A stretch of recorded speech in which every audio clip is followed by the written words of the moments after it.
ದ್ರೋಹಿಗಳಾದರೂ ಅಡ್ಡಿಲ್ಲ, ಭಯೋತ್ಪಾದಕರಾದರೂ ಅಡ್ಡಿಲ್ಲ, ಯಾರಾದರೂ ಚಿಂತೆ ಇಲ್ಲ. ನಮಗೆ ಅಧಿಕಾರ ಬೇಕು. ದೇಶ ಹೋದ್ರೆ ಹೋಗಿ ಸಾಯಲಿ. ದೇಶದ್ರೋಹಿಗಳಿಗೆ ಕರ್ನಾಟಕ ಆಹ್ವಾನಿಸ್ತಾ ಇದೆ, ಸ್ವರ್ಗವಾಗ್ತಾ ಇದೆ. ಅವರನ್ನ ಯಾವ ಮಟ್ಟದಲ್ಲಿ ರಕ್ಷಿಸ್ತಾ ಇದ್ದಾರೆ ಅಂತಂದ್ರೆ ಅವರಿಗೆ ಯಾವುದೂ ಇಲ್ಲ. ನಾನು ಅಜ್ಜನ ಮನೆ ಬಂದಿದ್ದೇನೆ, ನೀನು ಬಾ ಅಂತ. ಅವಳಲ್ಲಿ ಹೇಳ್ತಾಳೆ, ಅಸ್ಸಾಂನಲ್ಲಿ ನಮ್ಮನ್ನು ಒಡೆದೋಡಿಸಿದ್ರೆ ಏನು, ನಮಗೆ ಅಲ್ಲ ಎಲ್ಲಾದ್ರೂ ಒಂದು ಜಾಗ ಕೊಡ್ತಾನೆ ಅಂತ ಒಂದು ಅದ್ಭುತವಾದಂಥ ಸ್ವರ್ಗ ಸದೃಶವಾದಂಥ ಜಾಗವನ್ನ ಬೆಂಗಳೂರಿನಲ್ಲಿ ಕೊಟ್ಟಿದ್ದಾನೆ.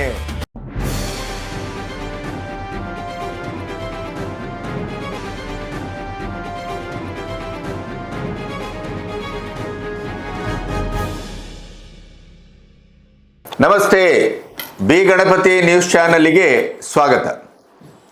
ಒಂದು ಪ್ರಶ್ನೆ ಇವತ್ತು ಅತ್ಯಂತ ಭಯಾನಕವಾಗಿ ಕಾಡ್ತಾ ಇದೆ. ಏನು ಅಂತಂದರೆ, ಕರ್ನಾಟಕ ರೋಹಿಂಗ್ಯಾಗಳಿಗೆ ಸ್ವರ್ಗ ಆಗುತ್ತಿದೆಯೇ? ಬಾಂಗ್ಲಾ ನುಸುಳುಕೋರರಿಗೆ ಕರ್ನಾಟಕ, ಅದರಲ್ಲೂ ಬೆಂಗಳೂರು ಅತ್ಯಂತ ಸೇಫೆಸ್ಟ್ ಪ್ಲೇಸ್ ಆಗ್ತಾ ಇದೆಯೇ? ಅವರ ಹಿಂದೆ ಯಾರಾದರೂ ರಾಜಕೀಯವಾದಂಥ ಒಂದು ಪಕ್ಷವೋ ತಂಡವೋ ನಿಂತು ವೋಟ್ ಬ್ಯಾಂಕಿಗಾಗಿ ಅವರನ್ನ ಸಾಕ್ತಾ ಇದ್ದಾರೆಯೇ ಅನ್ನುವ ಪ್ರಶ್ನೆ ಈಗ ಬಹಳ ದೊಡ್ಡದಾಗಿ ಎದ್ದಿದೆ. ಕೋಗಿಲು ಬಡಾವಣೆಯಲ್ಲಿ 3,000 ಮುಸ್ಲಿಮರು ಬೀದಿಗೆ ಅನ್ನುವಂಥ ಒಂದು ಅಂತಾರಾಷ್ಟ್ರೀಯ ಮಟ್ಟದ ಸುದ್ದಿ. ಬಾಂಗ್ಲಾದಿಂದ ಹಿಡಿದು ಪಾಕಿಸ್ತಾನದವರೆಗೆ ಇದು ಚರ್ಚೆ ಆಗ್ತದೆ. ಅದಕ್ಕಿಂತ ಒಂದು ದುರಂತ ಏನು ಅಂತಂದ್ರೆ, ದೇಶದ ಗಡಿಯನ್ನ ನುಸುಳಿ ಅಕ್ರಮವಾಗಿ ಇಲ್ಲಿ ವಲಸಿಗರಾಗಿ ಬಂದು ಸ್ಲೀಪರ್ ಸೆಲ್ಗಳಾಗಿ, ಭಯೋತ್ಪಾದಕರಾಗಿ, ಸಮಾಜಕ್ಕೆ ಘಾತುಕರಾಗಿ, ದೇಶಕ್ಕೆ ದ್ರೋಹಿಗಳಾಗಿ ಮುಂದೆ ಇವರು ಪರಿವರ್ತನೆಗೊಳ್ಳುವಂಥ ಈ ಹೊತ್ತಿನಲ್ಲಿ ಅವರನ್ನ ಸಾಕುವ ಕೆಲಸಕ್ಕೆ ಒಂದು ಪಕ್ಷ, ಒಂದು ಅಧಿಕಾರ, ಒಂದು ರಾಜ್ಯಾಧಿಕಾರ ಹೊರಡ್ತದೆ ಅಂತ ಆದರೆ ಅದಕ್ಕಿಂತ ಭಯಾನಕವಾದದ್ದು ಮತ್ತು ದುರಂತದ ಘಟನೆ ಇನ್ನೊಂದಿರಲಿಕ್ಕೆ ಸಾಧ್ಯ ಇಲ್ಲ. ಕೋಗಿಲು ಗ್ರಾಮದಲ್ಲಿ ಅಕ್ರಮವಾಗಿ ಭೂ ಕಬಳಿಕೆಯನ್ನ ಮಾಡಿ, ಅದು ಸರ್ಕಾರದ ಕಾನೂನಿನ ಉಲ್ಲಂಘನೆ ಅನ್ನುವ ಗಮನಕ್ಕೆ ಬಂದು ಸರ್ಕಾರ ಅಧಿಕೃತವಾಗಿ ಕಾನೂನಾತ್ಮಕವಾಗಿ ಅವರಿಗೆ ನೋಟಿಸನ್ನು ಜಾರಿ ಮಾಡಿ ಅವರನ್ನ ಬುಲ್ಡೋಜರ್ ಮೂಲಕ ನೆಲಸಮ ಮಾಡಿ ಅವರ ನಿವೇಶನಗಳನ್ನು, ಮನೆಗಳನ್ನು ಅವರನ್ನು ಹೊರಗಟ್ಟಬೇಕಾದಂಥ ಹೊತ್ತಲ್ಲಿ ಕೊನೆಗೂ ಕೇರಳದ ಎಲೆಕ್ಷನ್ನಿಗಾಗಿ, ವೋಟ್ ಬ್ಯಾಂಕಿಗಾಗಿ, ಅಲ್ಪಸಂಖ್ಯಾತರ ಮೇಲೆ ಸಿದ್ದರಾಮಯ್ಯನವರ ಸರ್ಕಾರ ಬುಲ್ಡೋಜರ್ ರಾಜ್ ಮಾಡ್ತಾ ಇದೆ ಅನ್ನುವಂಥ ಪಿಣರಾಯಿಯ ಪಿಟಕಾಯಣಕ್ಕಾಗಿ ಮತ್ತು ಹೈಕಮಾಂಡಿನ ಮುಂಬರುವ ಚುನಾವಣೆಯ ಆತಂಕಕ್ಕಾಗಿ ಕೊನೆಗೂ ಕರ್ನಾಟಕದ ನೆಲವನ್ನ, ಕರ್ನಾಟಕದ ಒಂದು ಇಡೀ ಒಂದು ಅಸ್ಮಿತೆಯನ್ನ ಮತ್ತು ಕರ್ನಾಟಕದ ಒಂದು ಭದ್ರತೆಯನ್ನ, ಕರ್ನಾಟಕದ ಸೌಖ್ಯವನ್ನ ಎಲ್ಲವನ್ನೂ ಏಕಕಾಲದಲ್ಲಿ ಆತಂಕಕ್ಕೆ ದೂಡುವ ಮತ್ತು ಅದನ್ನ ನಿರಂತರವಾಗಿ ಭಯೋತ್ಪಾದಕರ ಒಂದು ಸ್ವರ್ಗವಾಗಿಸುವ ಕೆಲಸ ನಡೀತಾ ಇದೆಯೇ ಅನ್ನುವ ಭಯ ಎಲ್ಲರನ್ನೂ ಕಾಡ್ತಾ ಇದೆ. ನಿಮಗೆ ನೆನಪಿದೆ, ನಮ್ಮದೇ ಚಾನೆಲ್ನಲ್ಲಿ ಬಿಜೆಪಿ ಮುಖಂಡ NR ರಮೇಶ್ ಅವರು ತಮ್ಮ ಸತ್ಯಶೋಧನೆಯ ಮೂಲಕ ಮತ್ತೆ ಅವರು ಸಂಪೂರ್ಣವಾಗಿ ಅದರ ದಾಖಲೆಗಳನ್ನು ಕಲೆಕ್ಟ್ ಮಾಡಿ ಸ್ಟ್ರಿಂಗ್ ಆಪರೇಷನ್ ಮಾಡಿ ನಮ್ಮ ಚಾನೆಲ್ನಲ್ಲಿ ಅವರು ಸಂದರ್ಶನದ ಮೂಲಕ ಕರ್ನಾಟಕದಲ್ಲಿ ಹೆಚ್ಚು ಕಮ್ಮಿ 3 ರಿಂದ 4 ಲಕ್ಷ ರೋಹಿಂಗ್ಯಾಗಳು ಬಾಂಗ್ಲಾದೇಶಿಕರು ನೆಲೆಸಿದ್ದಾರೆ. ಅಷ್ಟೇ ಅಲ್ಲ, ಚಿಕ್ಕಮಗಳೂರು, ಮಡಿಕೇರಿ, ಬೆಂಗಳೂರು ಹೀಗೆ ರಾಜ್ಯಾದ್ಯಂತ ಅವರು ವಿಸ್ತರಿಸಿದ್ದಾರೆ ಅನ್ನುವಂಥ ಘೋರ ಸತ್ಯವನ್ನ ಅವರು ಹೊರಗಡೆ ಹಾಕಿದ್ರು. ಈಗ ಕೋಗಿಲ ಬಡಾವಣೆಯಲ್ಲಿ ಯಾರು ಅಕ್ರಮವಾಗಿ ನೆಲೆಸಿದ್ರೋ ಅವರೆಲ್ಲರೂ ಬಾಂಗ್ಲಾ ಮೂಲದವರು ಅನ್ನುವಂಥ ಆತಂಕ ಮನೆ ಮಾಡಿದೆ. ಇದರ ಮಧ್ಯೆ ಯದುವೀರ್ ಒಡೆಯರು ಸಾಮಾಜಿಕವಾಗಿ, ಸಾಂಸ್ಕೃತಿಕವಾಗಿ, ದೇಶಿಕವಾಗಿ ಯಾವುದಾದರೂ ಒಂದು ಮಹತ್ವದ ಘಟನೆ ನಡೆದಾಗ ಅವರು ಟ್ವೀಟ್ ಮಾಡ್ತಾರೆ, ಸೋಷಿಯಲ್ ಮೀಡಿಯಾದಲ್ಲಿ ಅದರ ಬಗ್ಗೆ ಬರೀತಾರೆ, ಕಮೆಂಟ್ ಮಾಡ್ತಾರೆ. ಅನಾವಶ್ಯಕವಾಗಿ ಮಾಡೋದಿಲ್ಲ ಅಂತ ನಿಮಗೆ ಗೊತ್ತು. ಅವರು ಈಗ ಒಂದು ದಿನದ ಹಿಂದೆ ಒಂದು ಟ್ವೀಟನ್ನು ಮಾಡಿದರು, 2 ವಿಡಿಯೋವನ್ನು ಅದಕ್ಕೆ ಅಟ್ಯಾಚ್ ಮಾಡಿದರು. ಅಲ್ಲಿ ಅಡಕವಾಗಿರುವಂಥ ಸತ್ಯ ಬೀಭತ್ಸವಾಗಿದೆ, ಭಯಾನಕವಾಗಿದೆ. ಕರ್ನಾಟಕ ಮುಂದೊಂದು ದಿನ ಬೂದಿ ಮುಚ್ಚಿದ ಕೆಂಡವೋ, ಬೂದಿ ಮುಚ್ಚಿದ ಬಾಂಬೋ ಆಸ್ಫೋಟಕ ಹಂತದಲ್ಲಿ ಅಥವಾ ಅದರ ಕ್ಷಣಗಣನೆಯಲ್ಲಿ ಇದೆಯೇ? ಅದಕ್ಕೆ ಪೂರಕವಾಗಿ ಒಂದು ರಾಜಕೀಯ ಪಕ್ಷ ಕೆಲಸ ಮಾಡ್ತಾ ಇದೆಯೇ? ಈ ಎಲ್ಲ ಭಯಾನಕವಾದ ಪ್ರಶ್ನೆಗಳು ಅವರ ಒಂದು ಟ್ವೀಟ್ ಇಂದ ಹುಟ್ಟುಕೊಂಡಿದೆ. ಅದರ ವಿವರಗಳೇನು ಮತ್ತೆ ಅದರ ಇಡಿಯದಾದಂಥ ಅಡಕ ಸತ್ಯಗಳೇನು ಅವೆಲ್ಲವನ್ನು ನಿಮ್ಮೆದುರು ನಾನು ಬಿತ್ತರ ಮಾಡಬೇಕು. ಇಲ್ಲಿಯವರೆಗೆ ನನ್ನ ಚಾನಲನ್ನು ಸಬ್ಸ್ಕ್ರೈಬ್ ಮಾಡದೇ ಇದ್ದರೆ ಸಬ್ಸ್ಕ್ರೈಬ್ ಮಾಡಿ ಮತ್ತು ಸ್ವತಂತ್ರ ಪತ್ರಿಕೋದ್ಯಮಕ್ಕೆ ಬೆಂಗಾವಲಾಗಿ. ಕೋಗಿಲು ಬಡಾವಣೆಯ ಅಂತರ್ಗತ ಸತ್ಯವನ್ನು ಅವರು ಯಾರು, ಎಲ್ಲಿಯವರು, ಎಲ್ಲಿಂದ ಬಂದರು, ಹೇಗೆ ಬಂದರು, ಇಲ್ಲಿ ಯಾಕೆ ನೆಲೆಸಿದ್ರು, ಇವರನ್ನ 4 ಲಕ್ಷಕ್ಕೆ ಪ್ರತಿ ಮನೆಯಂತೆ ವಸೂಲು ಮಾಡಿದಂಥ ವಸೀಂ ಕಾಂಗ್ರೆಸ್ಸಿನ ಮುಖಂಡ ಅನ್ನುವಂಥದ್ದು, ಈ ಎಲ್ಲ ಸತ್ಯಗಳು ಈಗ ಒಂದೊಂದಾಗಿ ಬಿಜೆಪಿಯವರ ಮೂಲಕ, ಮುಖಂಡರ ಮೂಲಕ ದಾಖಲೆ ಸಮೇತ ಹೊರಗೆ ಬರ್ತಾ ಇದೆ. NIA ಕೂಡ ಬೇರೆ ಬೇರೆ ಪ್ರಕರಣಗಳಲ್ಲಿ ಕರ್ನಾಟಕದಲ್ಲಿ ನೆಲೆಸಿರುವಂಥ ರೋಹಿಂಗ್ಯಾಗಳ ಬಗ್ಗೆ, ಬಾಂಗ್ಲಾದೇಶಿಕರ ಬಗ್ಗೆ, ಆ ಸ್ಲೀಪರ್ ಸೆಲ್ಗಳ ಬಗ್ಗೆ ನಿರಂತರವಾಗಿ ಮಾತಾಡ್ತಾನೆ ಇದೆ. ಆದರೂ ಕೂಡ ಕರ್ನಾಟಕದ ಗೃಹ ಇಲಾಖೆ ಯಾವುದೇ ರೀತಿಯ 1 ಇಂಚಿನ ಕಾರ್ಯಾಚರಣೆಯನ್ನು ಮಾಡಿಲ್ಲ. ಆಪರೇಷನ್ ಸಿಂಧೂರದ ನಂತರ, ಬಾಂಗ್ಲಾದೇಶದ ಘಟನೆಯ ನಂತರ, ಬಾಂಗ್ಲಾದಲ್ಲಿ ನಡೀತಾ ಇರುವಂಥ ಇಡೀ ಹಿಂದೂಗಳ ಮಾರಣ ಹೋಮ ಮತ್ತು ಅಲ್ಲಿಯ ಒಂದು ರಾಜಕೀಯ ಸ್ಥಿತ್ಯಂತರ, ಭಾರತ ವಿರೋಧಿ, ಹಿಂದೂ ವಿರೋಧಿ ಚಟುವಟಿಕೆಗಳು ಇವೆಲ್ಲವನ್ನ ಗಮನಿಸಿ ಭಾರತದ ಒಳಗೆ ಇರುವಂಥ ಬಾಂಗ್ಲಾ ಮತ್ತು ಪಾಕಿಸ್ತಾನದ ಅಕ್ರಮ ವಲಸಿಗರನ್ನ 30 ದಿನದ ಒಳಗಡೆ ಅವರನ್ನು ಒದ್ದೋಡಿಸಬೇಕು ಅಂತ ಕೇಂದ್ರ ಗೃಹ ಇಲಾಖೆ ತಾಕೀತು ಮಾಡಿದರೂ ಕೂಡ ಕರ್ನಾಟಕ ಮತ್ತು ಪಶ್ಚಿಮ ಬಂಗಾಳದಂಥ ಕೆಲವು ಇಂಡಿ ಕೂಟದ ಆಡಳಿತ ಇರುವಂಥ ರಾಜ್ಯಗಳು ಅದನ್ನು ನಿರ್ಲಕ್ಷ್ಯ ಮಾಡಿದವೆ. ಅದಕ್ಕೆ ಪರ್ಯಾಯವಾಗಿ ಈಗ SIR ಮೂಲಕ ಇಡೀಯದಾಗಿ ಈ ರೋಹಿಂಗ್ಯಾಗಳನ್ನ, ಅಕ್ರಮ ವಲಸಿಗರನ್ನ ಕೇಂದ್ರವೇ ಅಂದ್ರೆ ಚುನಾವಣಾ ಆಯೋಗದ ಮೂಲಕ ಅವರನ್ನು ಹೊರಗಟ್ಟುವಂತ ಒಂದು ಅಭಿಯಾನ ನಡೀತಾ ಇದೆ. ಬಾಂಗ್ಲಾದಲ್ಲಿ ಎಷ್ಟು ಕೋಟಿ ಜನ ಅಲ್ಲಿ ಅಕ್ರಮ ವಲಸಿಗರು ಇದ್ರು ಅನ್ನೋದನ್ನು ನೀವು ಗಮನಿಸಿದ್ದೀರಿ. ಈ ಎಲ್ಲ ಸತ್ಯಗಳ ನಡುವೆ ಯದುವೀರ್ ಒಡೆಯರ ಟ್ವೀಟು ಕರ್ನಾಟಕದ ಮಟ್ಟಿಗೆ ಸಿಡಿತಲೆಯಾಗಿ ನಮಗೆ ಪರಿಣಮಿಸಿದೆ. ನೋಡಿ, ಇಲ್ಲಿ 2 ವಿಡಿಯೋ ಕಾಣ್ತದೆ. ಒಂದು ವಿಡಿಯೋದಲ್ಲಿ 3 ರಿಕ್ಷಾ ಡ್ರೈವರ್ಗಳು ಮಾತಾಡ್ತಾರೆ. ಯಾವ ರೀತಿ ಮಾತಾಡ್ತಾರೆ ಅಂತಂದ್ರೆ, ಬಾಂಗ್ಲಾದೇಶದ ತನ್ನ ಸಹೋದರರಿಗೆ, ಬಾಂಗ್ಲಾದೇಶಿಕರಿಗೆ ನೀವು ಭಾರತಕ್ಕೆ ಬನ್ನಿ ಅನ್ನುವುದಕ್ಕಿಂತ ಮುಖ್ಯವಾಗಿ ಬೆಂಗಳೂರಿಗೆ ಬನ್ನಿ, ಕರ್ನಾಟಕಕ್ಕೆ ಬನ್ನಿ ಅಂತ ಯಾವುದೇ ಅಳುಕಿಲ್ಲದೆ, ಯಾವುದೇ ಭಯ ಇಲ್ಲದೆ, ನಿರ್ಭಯವಾಗಿ, ನಿರ್ಭೀತಿಯಿಂದ, ಅತ್ಯಂತ ಕಾನ್ಫಿಡೆಂಟ್ ಆಗಿ ಅವರು ಕರೆತಾ ಇದ್ದಾರೆ ಅಂತ ಆದರೆ ಅವ್ರ ಹಿಂದೆ ಇರುವಂಥ ಜಾಲ ಎಂತಹದ್ದು ಅನ್ನೋದನ್ನು ನೀವು ಗಮನಿಸಬೇಕು. ಒಂದು ಸರಿ ಆ ವಿಡಿಯೋವನ್ನು ನೀವು ಗಮನಿಸಿ, ಆ ನಂತರ ನಿಮ್ಮೊಟ್ಟಿಗೆ ಮಾತಾಡ್ತೇನೆ.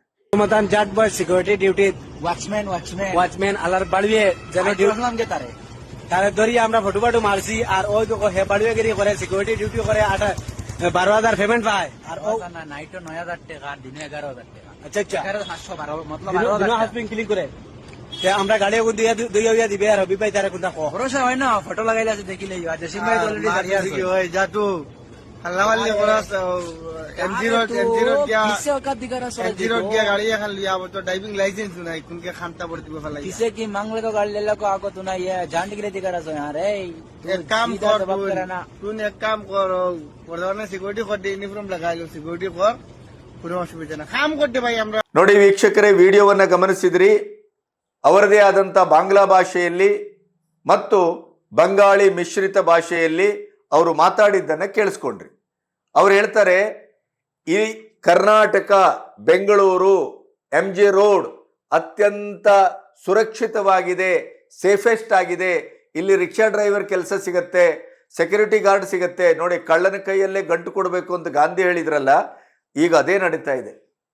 ಬಾಂಗ್ಲಾದೇಶದಿಂದ ಬಂದ ನುಸುಳುಕೋರರು ಸ್ಲೀಪರ್ ಸೆಲ್ಗಳಾಗಿ, ಭಯೋತ್ಪಾದಕರಾಗಿ, ದೇಶದ್ರೋಹಿಗಳಾಗಿ, ಕಳ್ಳರು, ಕಾಕರು, ರೇಪಿಸ್ಟ್ಗಳು, ಕೊಲೆಗಡಕರಾಗಿ ಹೇಗೆ ವರ್ತನೆ ಮಾಡ್ತಾರೆ ಅನ್ನೋದನ್ನು ಬಹಳಷ್ಟು ಸಂದರ್ಭದಲ್ಲಿ ನೋಡಿದ್ದೇವೆ.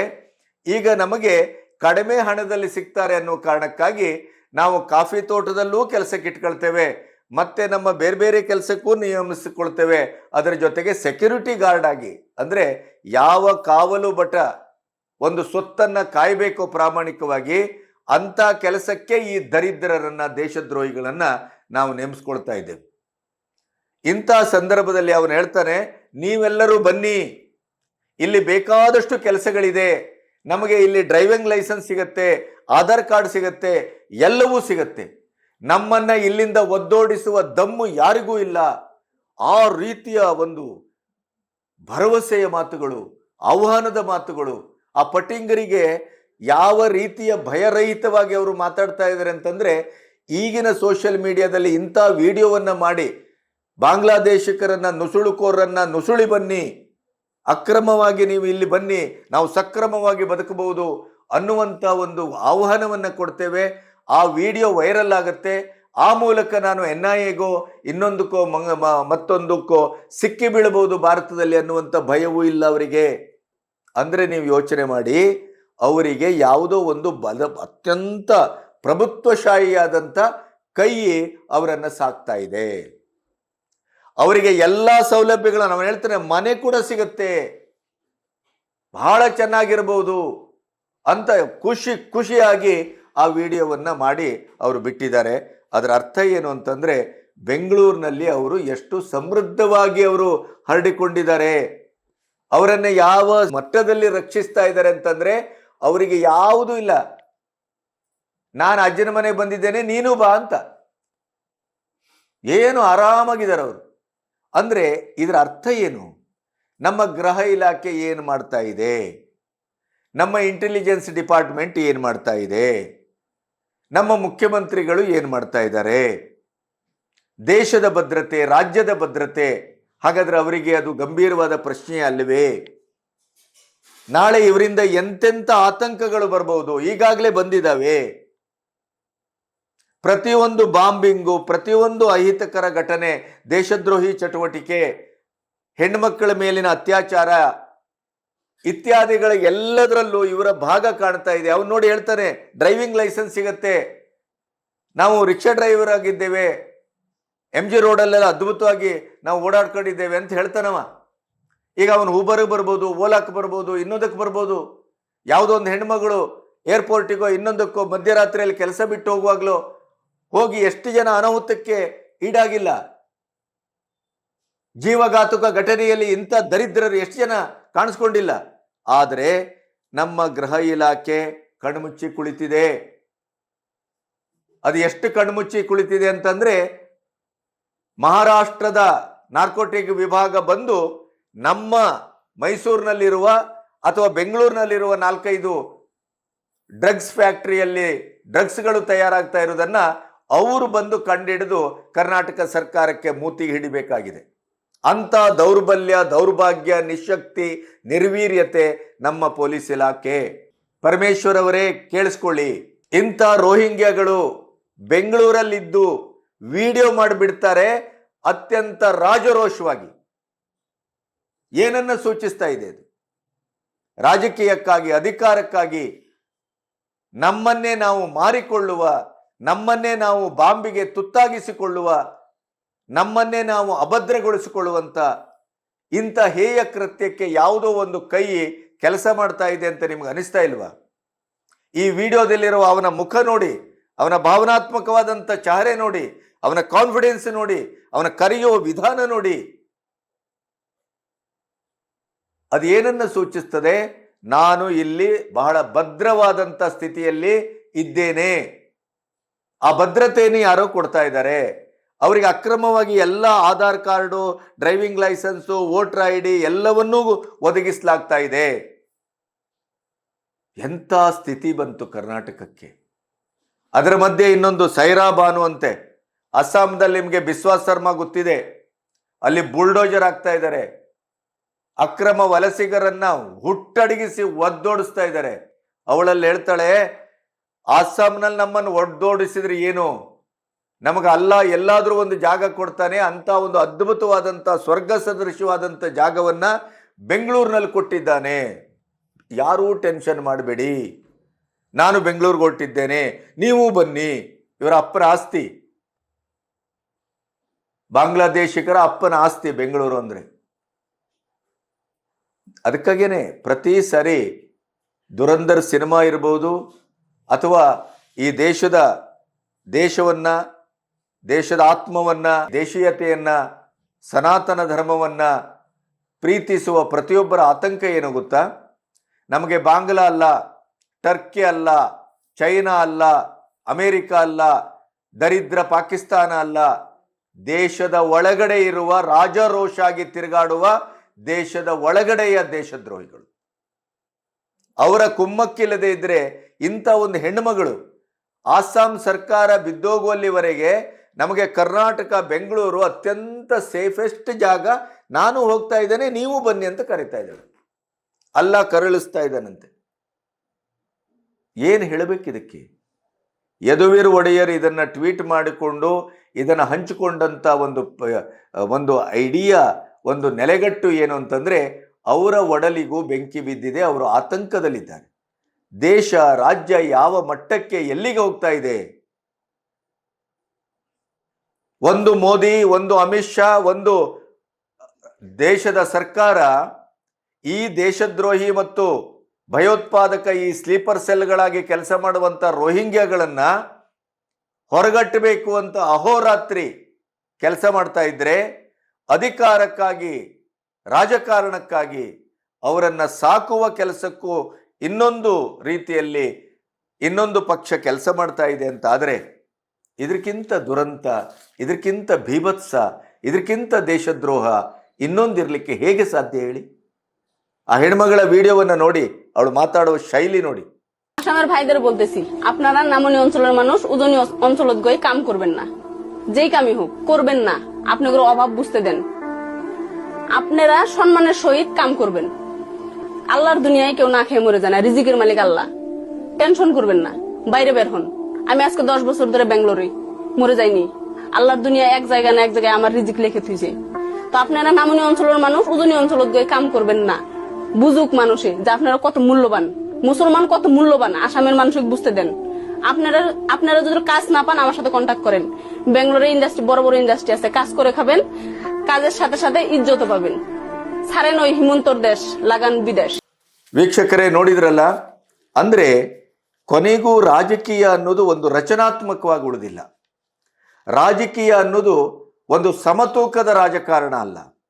ರಾಜಕಾರಣ ಅನ್ನೋದು ಈ ದೇಶದ ಅಭಿವೃದ್ಧಿಯ ಒಂದು ಶಕೆಯಾಗಿ ಕಾಣಿಸ್ಕೊಳ್ಬೇಕಿತ್ತು. ನೋ, ಈ ದೇಶೀಯತೆ, ನಮ್ಮ ದೇಶ, ನಮ್ಮ ನಾಡು, ನಮ್ಮ ಅಸ್ಮಿತೆ ಅನ್ನುವಂಥ ಭಾವವನ್ನ ಮೆಟ್ಟಿ ಏನಕ್ಕೇನ ದ್ರೋಹಿಗಳಾದ್ರೂ ಅಡ್ಡಿಲ್ಲ, ಭಯೋತ್ಪಾದಕರಾದ್ರೂ ಅಡ್ಡಿಲ್ಲ, ಯಾರಾದರೂ ಚಿಂತೆ ಇಲ್ಲ, ನಮಗೆ ಅಧಿಕಾರ ಬೇಕು, ದೇಶ ಹೋದ್ರೆ ಹೋಗಿ ಸಾಯ್ಲಿ, ದೇಶಕ್ಕೆ ಬಾಂಬ್ ಹಾಕ್ತಿರೋ ಹಾಕಿ, ನಮ್ಮ ಮನೆಗೊಂದು ಹಾಕಬೇಡಿ, ನಮ್ಮ ಆಫೀಸ್ಗೊಂದು ಹಾಕಬೇಡಿ, ನಮ್ಮ ಪಕ್ಷದವ್ರಿಗೊಂದು ಹಾಕಬೇಡಿ, ಉಳಿದ ಎಲ್ಲ ಪಕ್ಷದವ್ರಿಗೂ ಹಾಕ್ಬಿಡಿ ಬೇಕಾದ್ರೆ. ಇಂಥ ಮನೋಧರ್ಮ ಪಾಕಿಸ್ತಾನದಲ್ಲಿ ಕಾಣ್ತಾ ಇತ್ತು, ಬಾಂಗ್ಲಾದಲ್ಲಿ ಕಾಣ್ತಾ ಇತ್ತು.